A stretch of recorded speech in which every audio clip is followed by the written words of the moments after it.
Hello, everybody. How are you today? Welcome to this masterclass on abundance mindset practices and grounding prosperity energy. And this is really basing it on a foundational belief that we are energetic beings, that we are that we are abundant by nature, that there is abundance out there, and that we are channels of energy. So we are bringing that abundant energy that's out there. We are channeling it, bringing it in through us and grounding it into our material worlds. And that is prosperity. So the definition of prosperity to me is really about how we are able to channel the abundance that's around us into our own life and into our own material world, or even, it can be beyond material. It's like just being able to experience that state of abundance. I'm going to turn my stuff on Do Not Disturb, and I'm going to close my WhatsApp on my computer. So here we are. I've got some notes here, and let's get into it. So if you're here, say hi. And if you have any questions, you can type them along as I'm talking, and I will come back and follow up either in the comments. In this live stream, I will be answering questions at the end. And if you're watching the replay, type in replay in the comments, and you can feel free to ask questions throughout, and I'm happy to follow up with you. So one thing that is really obvious to me is how many disempowering messages there are out there, and there's a lot of ways we get seeds of doubt and seeds of lack, seeds of even just a self-loathing kind of outside messages that come into us and that can come into our mind, and we can actually believe them. We can believe that we have these limitations. We can believe that we have this is what we have and this is our only option. And we can really get into this set of like mental program, this lack program. So the mindset I like to refer to, it's a lack mindset where we're really focused on what we don't have. We're focused on seeing other people with things. And sometimes that lack mindset is given to us. It's culturally nurtured in many ways, but a lot of times we grew up in a home where the basic conversation about money was we don't have it. And a lot of the problems in our life growing up were based on money. A lot of the things that we wanted to do and we asked for them, our parents were, money was the answer of why we couldn't sign up for this after school activity, or why we couldn't go on this kind of vacation. So, and a lot of us have that programming, and I know a lot of us here, people that I'm talking to, are really aware of that, of how our relationship with money was given to us in our families, but it's also nurtured in the cultures that we grew up with and that we're interacting with right now, and even on the news and in just everyday life. We're talking about gas prices, we're talking about food, we're talking about food price increases, we're talking about all kinds of things. And so it's really important for me to say, yes, there are concrete things out there. There's the gas prices are crazy. There's things we do have, obstacles and challenges, and it's important to kind of switch that mindset from I don't have, and it's too hard to, how is this possible? How can I get through this? How can I make this an option for me? Because something I really believe is that it is possible. And this is earth energy. We're really getting clear with our grounded, our foundational beliefs, our ability to get up in the morning and go out and do our work and come home and feel rested and feel safe and feel prosperous. So that's what the energy that I'm talking about. And I'm going through a lot. So I've got a lot of information. I'm just going to keep going. And so ask any questions as I go, and I'll get to it later. So these kind of messages can create a lot of shame inside of us, and they can, they can make us come into this place of uh, when we feel like there's not enough out there and that we see other people with things, it can make us feel like we have to like fight to belong in certain places. It can make us feel like we have to prove our worth in situations. And it's not just money. This is that lack mindset of needing people or situations on the outside of ourselves to validate our value, validate our self-worth.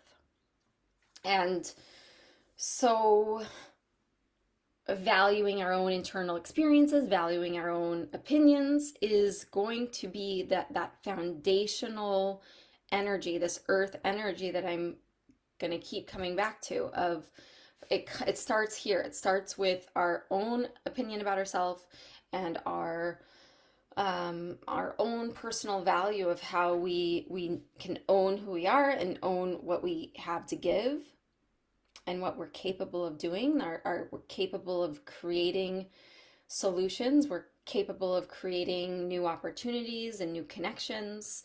And all of that, that's the switch from lack mindset into abundance mindset. So these cultural beliefs of that get reiterated so much, the messages that come in to say that the cultural reiteration of lack, it can make us believe that other people do have control over us or do have power over us. So sometimes we become we feel like I cannot lose this job. I have to make my employer happy. I have to do everything that this person's asking me to do. I have to compromise myself. And so there's so many ways these kind of messages, and when we subscribe to that lack mindset where we just cut off our energy from new possibilities and we go into this program, this survival program, and our survival body is operating and our creative body is shut down. Our creative opportunities are shut down. And this is all like when we're in a place of really of survival energy body, we are subscribing to like a hierarchy kind of paradigm. We are giving other people our power. We're allowing other people to tell us if we did a good job. We're allowing other people to make us feel worthy of what we're doing. So I really went through a mindset transformation about 6 years ago. I left my country. I moved to a new, completely different country. I moved to Israel. I struggled with the language. I was trying to get involved with my husband's side of the family, and there was a whole, just the whole cultural differences really forced me to shift a lot of the way I was waking up in the morning. I noticed that I was waking up in the morning feeling exhausted. And when I started reading something about mindset, and I started doing a lot of work on this that I'm talking about. And so I started to pay attention to myself. I started to really develop that observer aspect and to really watch myself and watch my thoughts.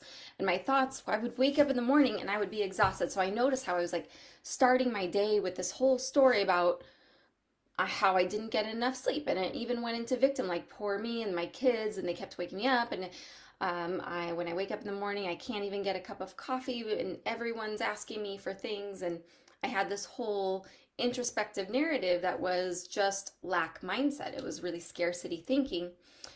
And so I started to work with it. I started to force myself to wake up a little earlier and to let myself wake up and have a little caffeine before my kids got up.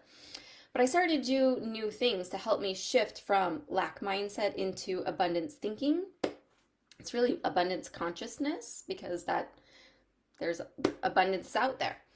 So Let's see. And I really started to anchor these things into my body. And that is, so our mind is like a spark, but it sparks this electrical pulse, and then our nervous system is what helps us to feel safe with receding more, feel safe with validating ourselves, feel safe with doing something new, like breaking a pattern and forming a new pattern.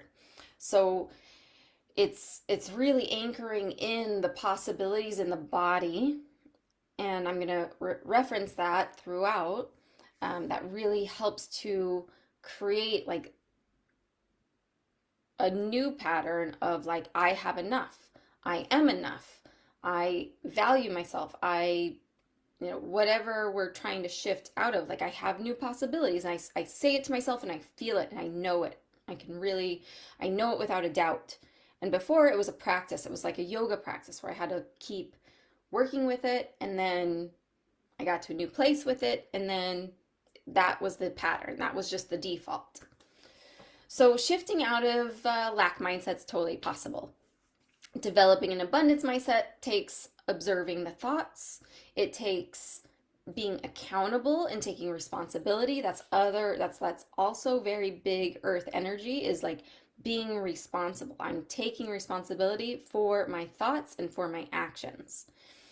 We don't have to believe every single story our mind tells us. Our brain is actually it's actually deceiving us all the time, because the limbic system is like a huge animal body that's in our mind, and it's there to protect us from trauma. It's there to remind us that we've been through traumas.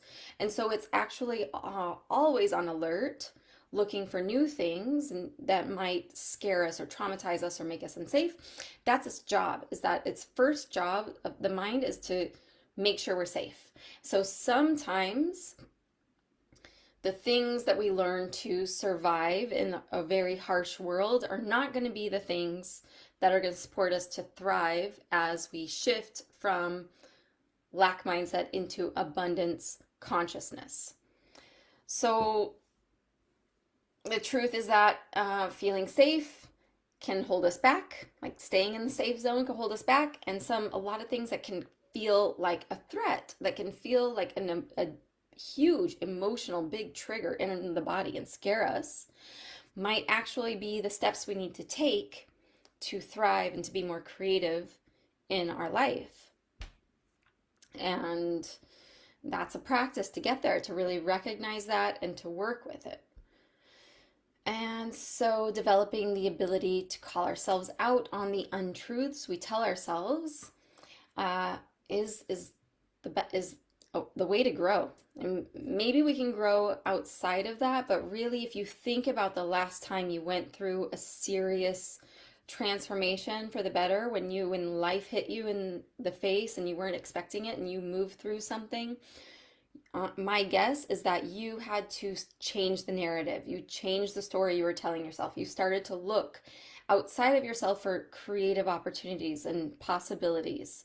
You had to discipline yourself, and you had to get a little more responsible with the way you were with your old habits and patterns, and you got a little more discipline. You started to do something new. And if you think about it, like think about the last hard time that you went through something and you got on the other side and you looked back and you were like, wow, I'm so proud of myself for pushing myself through that. I didn't have much support, but I was able to do these things, and now here I am. So I wanted to talk a little about, I want to cite this book one of my favorite books, The Sophia Code. And in the Green Taras chapter, she talks about 8 rooted beliefs that can take root in our mind like a harmful addiction, and that keep us stuck in lack mindset. And that there's also the 8 virtues that help to liberate us from fear and from these addictions that our mind can be addicted to and just kind of stuck in. Okay, so I'll just do this as fast as possible. I've got 8, but I'm going to do both of them at the same time. So there's 2 sides of the coin. So there's ignorance And then the opposite side of ignorance is direct knowing. So we're shifting from, I don't know what to do, I don't know how to get through this, into knowing that I always have access to my inner knowing. I always have access to my inner wisdom. I always have access to spiritual connection, and that I have access to understanding my next step. And even if we're not sure, I can trust the fact that I have inner resources. I can trust the fact that I have outside resources. I can ask people for, I can ask professionals or ask experts in certain things, and I can trust my own gut. I can trust my own heart to be able to step back in that understanding, like, am I just doing this because someone's telling me to do this, or does this truly feel like what I need to do? And I can trust myself to be confident with my own inner knowing, with that gut feeling, with the way my heart is leading me. I can trust myself to do that. And also at the same time, I'll say, like, I can trust myself. I can be okay to make steps moving forward and realize it's not right for me, and I can redirect myself. So sometimes I might make mistakes, but I trust myself to understand in the moment when it's time to redirect myself. And so it always comes back to just to repairing the inner trust, because a lot of us have had that severed. The relationship we have with our gut knowing, with our intuition, with the way our heart is guiding us. Sometimes we have these wounds of that being severed. Like, I really needed to do, I felt like this was the right choice, but then something happened and now I'm feeling a little betrayed by my own intuition. That's a wound, but the way to really work with that is just coming back to, it's okay if I make a mistake, but I do know, I do trust that I can identify, even if I'm a few steps in, that I need to be redirected. And it always comes back to compassion. That's the next one, is like attachment. So sometimes we get attached to certain stories or certain situations, certain relationships, and the other side of it is unconditional self-love. Because why do we get attached to certain things? Like, it usually comes back to the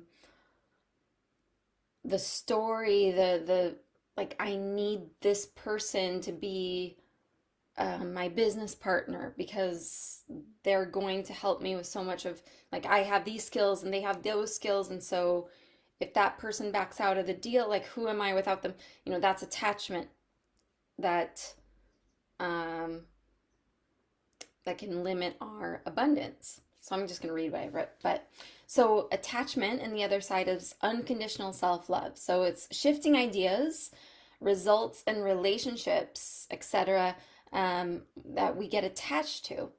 We're trusting and knowing that we're enough, because attachment to certain things usually comes from self-identity.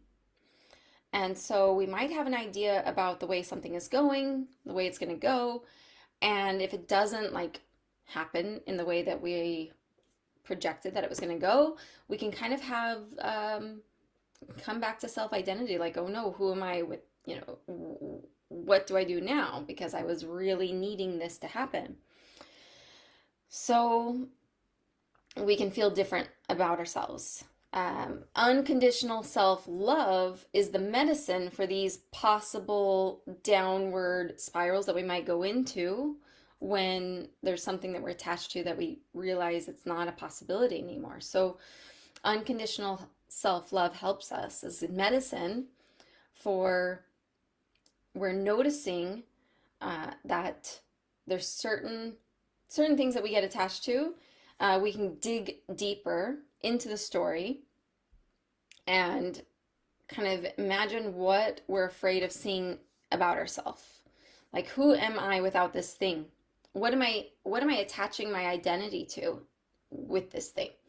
And so for me, like, I work a lot with birth, and like, a woman really wants to have this home birth, medical free experience, and she ends up being transferred to the hospital and getting an epidural. So a lot of times people they had this whole attachment on their identity of what it means to be a woman to give birth at home and what it means to not. So they have this whole idea of women who have babies in the hospital are like this and women who have babies at home are like that. So it usually comes down, I'm working with someone one-on-one, is self-identity, and to be able to unconditionally love ourselves past how we are connecting our identity with the thing that we're attached to, with the results that we're attached to, or the relationship that we're attached to. And that takes a lot of personal processing and kind of digging, but it's there and it's available for you. So the next one is hatred and self-forgiveness. So we're shifting from outward projected anger, and we are shifting it to forgiving the self. So sometimes we can feel hatred for other people. And an example, I'm going to use an example of like, I'm renting a house in between two huge houses. I have our house is beautiful and very spacious, but I feel like I'm living in between like two mansions, and they own their homes and I don't. And we drive this little clunker car, and they have like they're driving like very nice cars, like a Mercedes and a Land Rover and whatever. But so that invitation to, and plus my neighbors have not been very kind, and that's a whole, I won't get into the personal story, but I'll just say that like that invitation to direct my anger, like, and to feel even embarrassed about my own car, or like there's an invitation there that where I could direct that outside towards them, but it's really about the story I'm telling myself about where I'm at in my life. So self-forgiveness of like coming back, shifting from outward projections and forgiving the self. Like it's let's see here. I'm reading. And so that invitation to direct my energy into hating them or resenting them or feeling bitter towards them is there. And because I'm an energy alchemist and I'm really aware of this, I'm really aware of keeping my own heart open and not to block my own prosperity with this. So if I am angry at people next door to me for having more than me, if I'm feeling embarrassed for driving my certain kind of car, that's very lack mindset and abundance energy blocking. You know what I mean? So I have to be very careful with the stories I tell myself, the way I relate with people. Especially if someone is like, I feel like both of my neighbors have actually actively gone out of their way to be rude to me. And so I have to actively like, I forgive you. Like, I know you're on your own you're in your world, you're on your own. Everyone's got their own story, and I'm not going to bring that into me. I'm not going to push it back at you. I want to neutralize it. I want to be very careful with how I interact with you. And so it's really important to just be extra aware of how we're interacting with people, and especially when it seems like someone has more than us, and I'll get to that more with in a little bit, but to be very careful with how we're interacting with people that we feel like are being rude and actively mean to us, and in that kind of setting, okay? So but I feel gratitude for them. I feel gratitude for the car that I drive. I feel gratitude for the lessons I'm learning from having these neighbors, like having this like dynamic. When I moved into this area too, I was really excited because I was like, oh, there's so much prosperity energy, and I would really like to work with that. And this has been my lesson. It's been my lesson to kind of, okay, so this is what it's like to live next to people who have a lot more than me, seemingly. I don't know the whole story because, I have a lot of blessings, like 3 healthy children and just very beautiful life in a simple way, but I really actively channel gratitude towards them. So because I want to continue working with the abundant energy, with the prosperity energy that I have living in this home. So, and also I actively forgive myself for that dynamic. However, I've created the dynamic with our weird interactions. Like I have to come back and forgive myself for creating that in some way. I feel like I have to take responsibility for participating in it in whatever level I have. So arrogance and self-knowing. So this is shifting insecurities into knowing that we are enough. Arrogance comes from insecurities. It's fake confidence. And self-knowing is staying curious about where we can learn, where we can improve, to see things from another perspective. So I experience arrogance as like a knee-jerk reaction to quickly dismiss someone or something. An example could look like planning a party or planning a workshop, or and then at the last minute not having enough people show up. And so maybe we could tell ourselves a story of like, oh, they don't know what they're missing, or I shouldn't have taken that person's advice. They told me to do this thing and it was just, so it's that easy dismissive kind of energy of, and then it's like it looks like confidence, but it's really like fake confidence. It's like coming from insecurity. So it's like, ugh, I didn't need to do that anyway, kind of thing. So that's and shifting that is self-knowing. So shift it into self-knowing comes from the medicine of like where it's asking us to learn, to trust ourselves, to sit with what's the lesson. Maybe I can shift something. Maybe, it's staying curious and staying connected with the self when we're invited to have those arrogant reactions. So jealousy and self-communion. So it's shifting our inner stories that we compare ourselves against someone else. Jealousy is a major prosperity blocking energy. And if you might know this too, like if someone has been jealous towards you, it's very weird to feel that way. If you're really happy about something and you try to tell someone something and they can't receive you. So, and you might know it from the other end of like someone sharing something amazing with you and you can't really receive them because they're telling you about something that you want, maybe something that you've been working on or a problem that you've had, and then they're like, I have this thing just happened, it's so amazing, and they're trying to share it and you cannot even receive it, you can't hold space for them, and jealousy just comes in with, it just blocks. It's very, very blocking, like blocks prosperity from coming into us. Okay, so we shift into self-communion and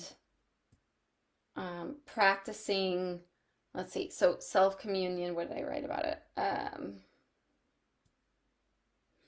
I'm just going to keep reading actually here.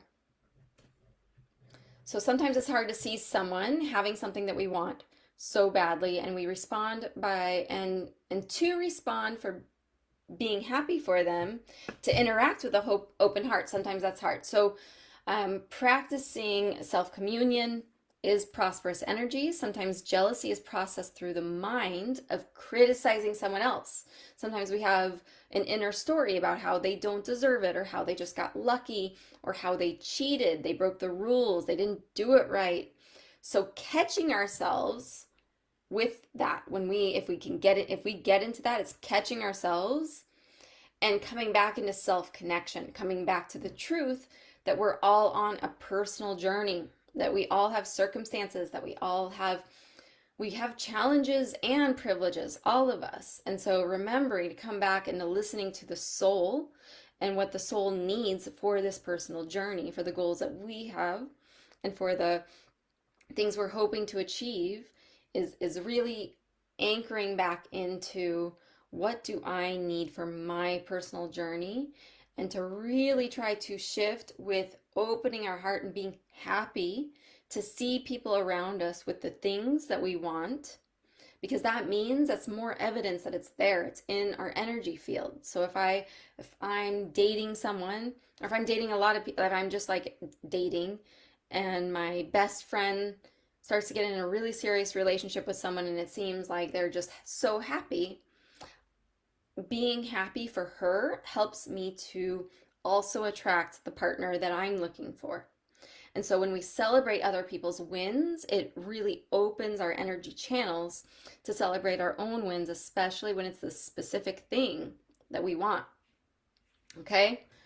So miserliness and prosperity. So shifting from holding on to what we have. And so sometimes prosperity energy is like we might have a good month in sales or whatever, and we might want to hold on to it. It's like there's this thing of, it took me so long to work for that, I have this, and like we hold on to that, and that is energy blocking, like prosperity blocking energy.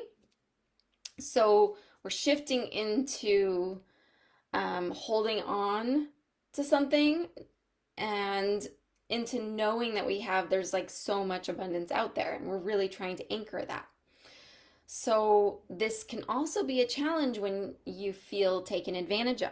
So when you feel like you do something nice for somebody and they don't really thank you for it, or you just feel like, okay, I was able to do this and I gave it, and now it seems like it was more of an expectation, or someone just like took something because they saw that I had something and they were like, oh, you have enough to share, so I'm taking that.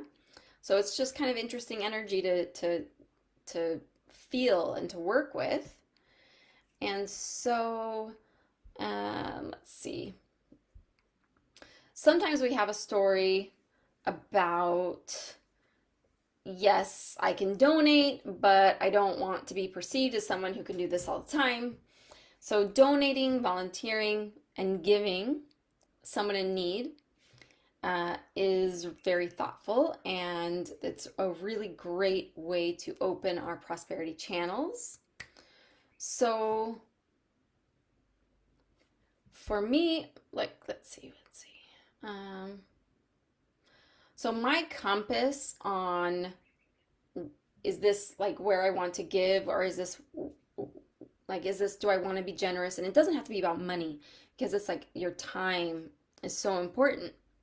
So my compass is like asking myself, would I repeat this? Do I feel joyful in my heart to do this? Or am I doing this because this person's got a story and I don't want to say no? Would I resent it? Will I feel bitter? Even if it was like thankless, because sometimes, it's just like we just give and we don't even need a thank you. It's just we want to give. So would I resent this? Or would I repeat this? That's my compass. And the other thing is like,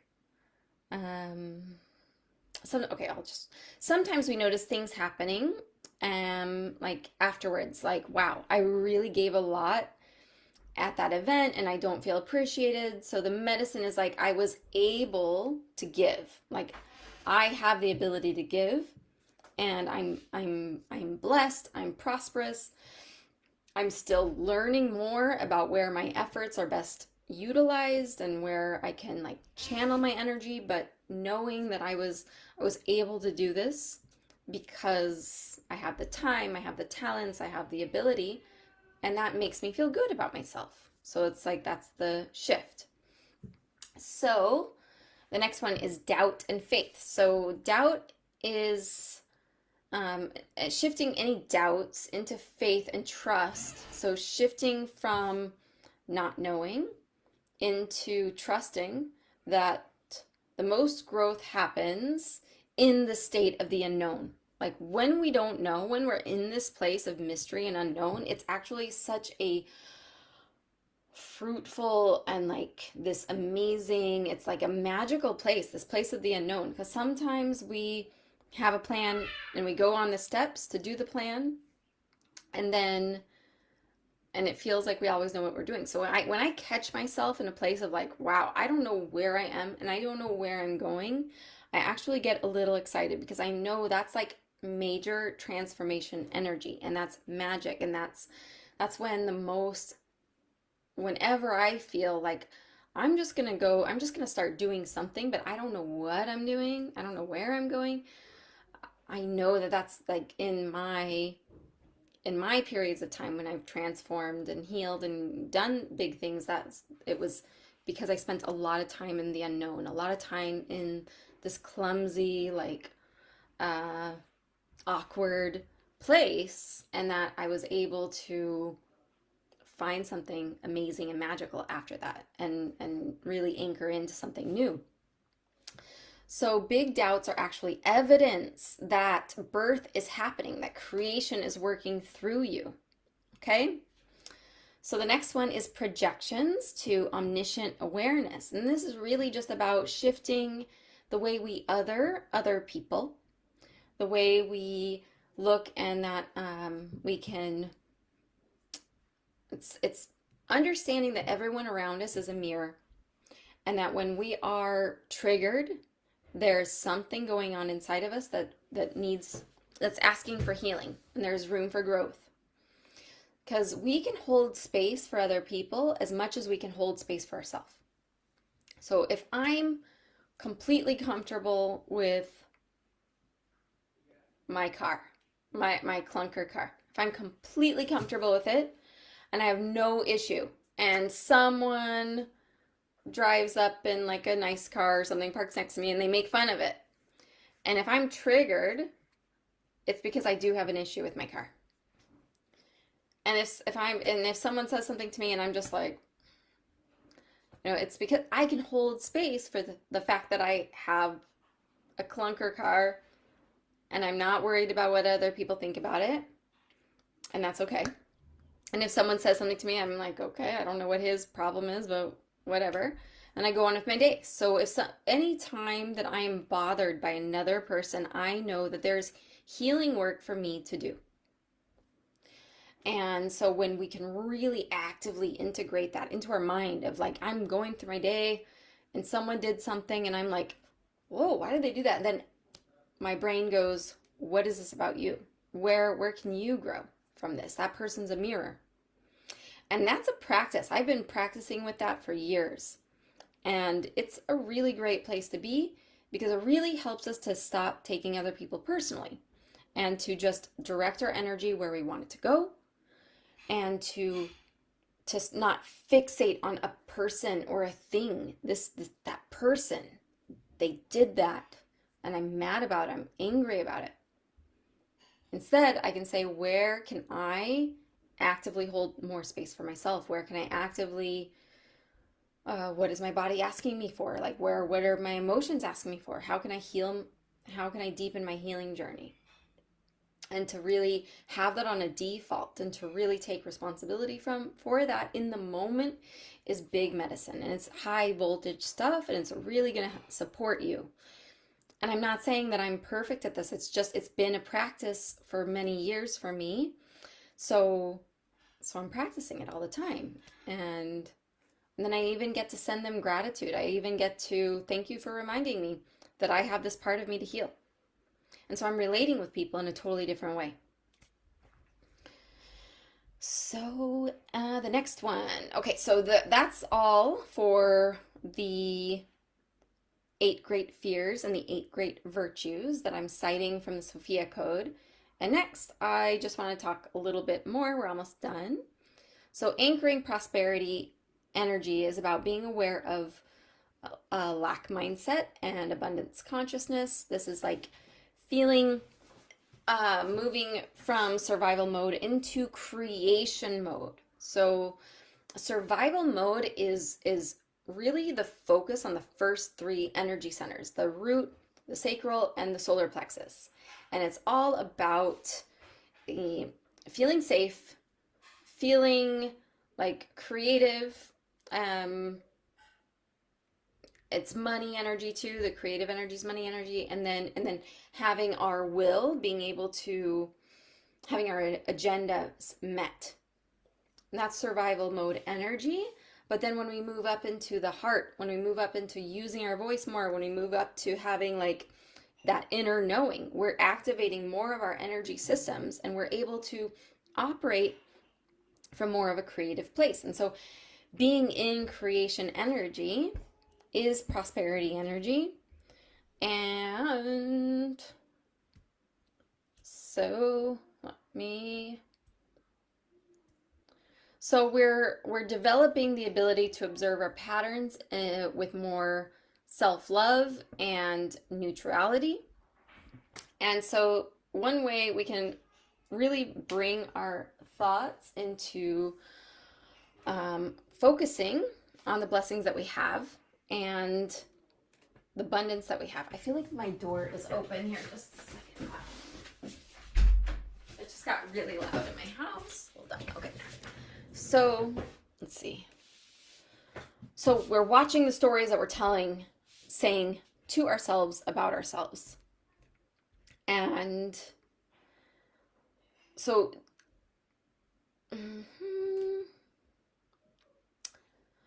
okay, so one way to really work with abundance energy is to, I want to make sure I didn't, okay. So we're working with bringing our focus into the blessings that we have and into the things, the abundance that we have in different ways. So if you buy things in bulk, you can really actively see your things, see what you have, and just, wow, I have so much of this thing. I have so much of this kind of food. When you see it in your pantry, and just to say, like, I am an abundant with this. To hear it in your mind, to feel that abundance in your emotions. What does abundance feel like to you? And to imagine anchoring that feeling through your feet and anchoring it into the ground. So that abundance awareness and anchoring it in through the body and out your feet, and to continue doing that. It's a practice. So a few ways I do this is like I buy cat food in bulk. Like one small bag of cat food is like 40 shekels here, maybe like $10. I buy a huge bag, like it's huge, for 150 shekels. And every morning when I go out to feed my cats, I take a scoop and I just look at the huge bag of cat food and I say, like, I have so much food to give these cats. I love my kitties, and I get so excited. And I go and feed them. And when I feed them, I pour like out little things of like little scoops of cat food for like 7 cats. But I feel so generous and so nurturing. And I have this whole mindset and physical practice and like relationship practice to the animals that I love. And then another thing, like I just bought a new moisturizer like last week. But this whole week, so I have this like one little thing. And so when I get out of the shower and I'm like putting moisturizer on my face, like there's a little bit in this thing. So my brain goes, you need more. But then I'll say like, oh, I have more. So I have this practice of like and you only need a little. So I like take just a little bit and I'm just putting it on my face and I'm like, I have so much moisturizer. There's like, this stuff's gonna last me forever. And I feel like that's a really great practice too, because I'm like getting ready for my day and I'm like looking in the mirror and I'm just like feeling like a queen. I'm really like anchoring in this feeling of like, I have so much moisturizer for my face and it makes me feel good. And I really work with that mind, body, emotional feeling, and I feel it in my feet. I practice anchoring that channel into the ground like roots. So being in creative energy is the way to generate and to way to surpass survival energy. So when you take time to be creative, that helps to generate you living in more of an abundant, creative, prosperous place, and transmute out of survival mode and lack mindset. So watch the stories that you might say to yourself about being creative, like about talent or time, okay? About having, so it's more about having fun with your creativity, like making it a practice. It can be only for you. You can make art that makes you feel that's just fun to create. You don't have to save it. It's more of that creative practice that you're working with to generate your creative body and your creative energy centers. So feeling really excited and feeling inspired in to really to feel, how does it feel when you're in creative mode, when you are doing something that makes you feel good about, if you already have a creative practice, like what is it, how do you feel when you're doing it? Do you feel your heart expand?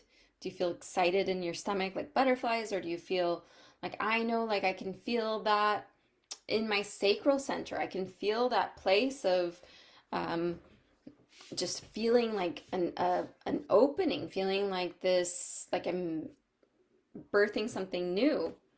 But it's more of like I feel this energy, I feel the energetics in the sacral area of something warm and fuzzy and opening and movement. So notice how you feel when you're in your creative energy, when you're excited to do something new. And it doesn't just have to be art. It's like when you're in a place, when you have an idea and you start doing something new, how does it, when you're excited, how do you feel when you're excited to do something new? Especially when it was like an idea that came to you, you felt inspired and you started taking those actions and you started doing it, to really fine tune and understand what your physical body, how does your physical body feel? How do those emotions move through your body and anchor into the physicalness? So you can really work with trying to integrate that into your day on a daily basis. And you can work it in and you're actively practicing with you're activating your creative energy on a daily basis. And as we get more into our creative energy, it's important to anchor in and own the value. So, and it doesn't just have to be with any art, but it's like when you are feeling more, when you're moving past survival mode and you're just living with more freedom and creativity, it's other things that come along with it is owning your value, owning what you bring to the table, what you bring to your relationships, what you bring with to your work. And to be okay to say, like, I am a great listener, I am a great friend, I am fun, I'm funny. And to get very confident, to feel that in the body of everything you bring. And to have standards for yourself. So like my standard for one of my standards is that it's really important for me. I want people to know that they can trust me and that my words and actions are aligned. And so that's a standard. That's my personal standard. It's really important for me to, if I say something, that I do it. And if other people are talking about me, they know that if Aubrey said she's going to do it, she's going to do it. And it's something that I had to work on too, because I wasn't always that way. And so, and also, and if a circumstance in my life happens that people know, like, oh, she's definitely got a lot going on. She said she'd do it. Now she's not able to. So, like, it's not her being a flake. It's because she's got legitimate reasons why she can't. So it's like, it's really important for me to have that. That's my standard. So,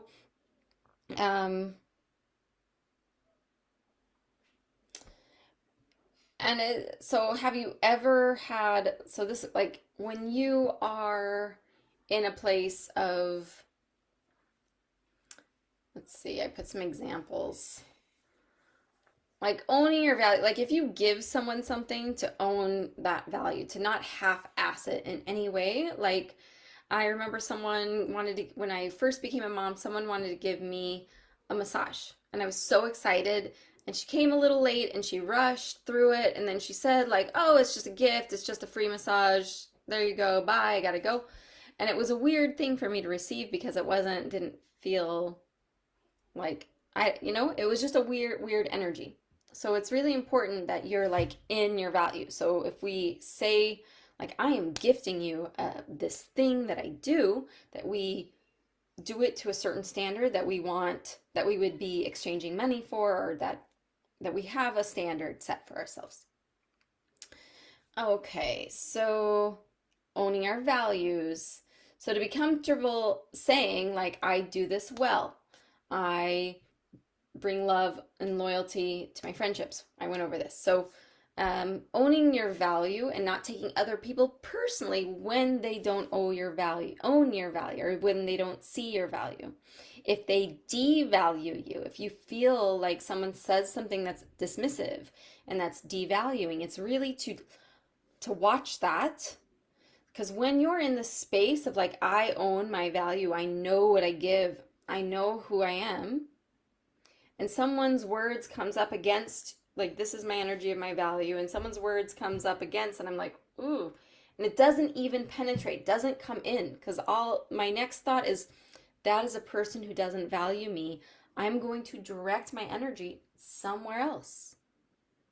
It's not, oh no, what did I do? And maybe I want to be curious about that. Maybe I do want to check in and I don't want to respond arrogantly, but I want to have so much value and be aligned, like really believe in that, to where when the words come in, I'm totally okay with it.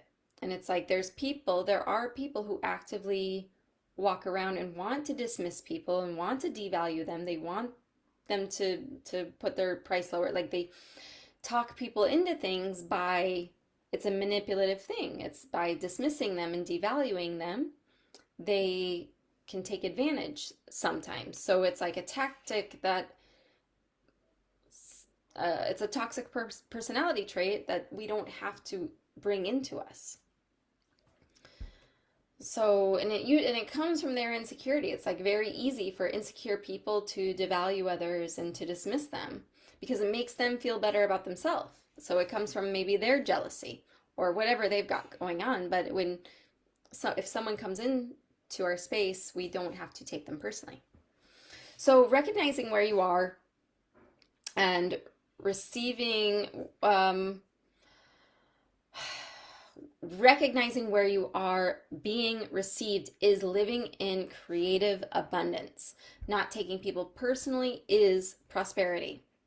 Feeling okay to say no and to set boundaries is also prosperous energy. Because how many times have we said yes to things and we've said yes to money in a certain way where we didn't really feel okay with it? It was in weird circumstances. It was like on a weekend at a time that we didn't, but we didn't want to say no because we wanted the money.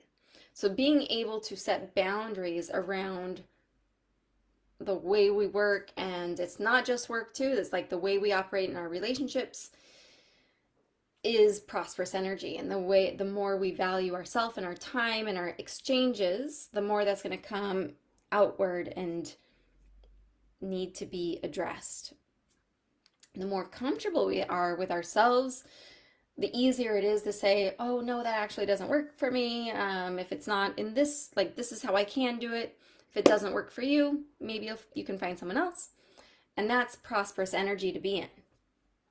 Sometimes we have to let go of certain clients. Sometimes we have to quit a job or we fire our boss. But setting boundaries of how things can work is amazing prosperity energy to anchor in. So that is what I wrote. I wasn't sure how long it would take. So here we are, 53 minutes in. I was thinking that I have two people here. Hi, Pia, how are you? The universe just wants to play. Yes, So I feel alignment. Things just flow. Beautiful, Pia. Thank you. Are there any questions? I've got two people here. Hi, Pia, and hello to whoever else is watching. If you want to say hi, I would love to see your name. So this was my masterclass, and I was hoping that I wrote enough stuff to go an hour. I'm really excited that it's 54 minutes in. So the replay will be up here forever. Hi, Cece. Thank you for being here. It's so nice to see you. Thank you both. I love you, Pia. I love you, Cece. Cecilia. I know you go by Cecilia now. I know you as Cece. Okay, I'm going to end this. Thanks for watching. I'm so happy that you are here. I love you both so much. And anyone coming in on the replay, if you have questions or if you want more information on, if I touch over something and you want to hear more about it, just let me know and I'm happy to talk to you about it more. I have another one. I'm going through the elements. So this is earth energy. Today is new moon in Gemini though, and I wanted to bring it, it's like mindset. So we got that Gemini aspect, but we're going through the elements. So it's like anchoring prosperity energy into our life. And then the next one's going to be about creative energy. So I'll go more into business and generating our creations and talking more about that. So I don't have a date for that yet, but I will share more soon. Talk to you soon. Have a great Sunday, ladies. Lots of love.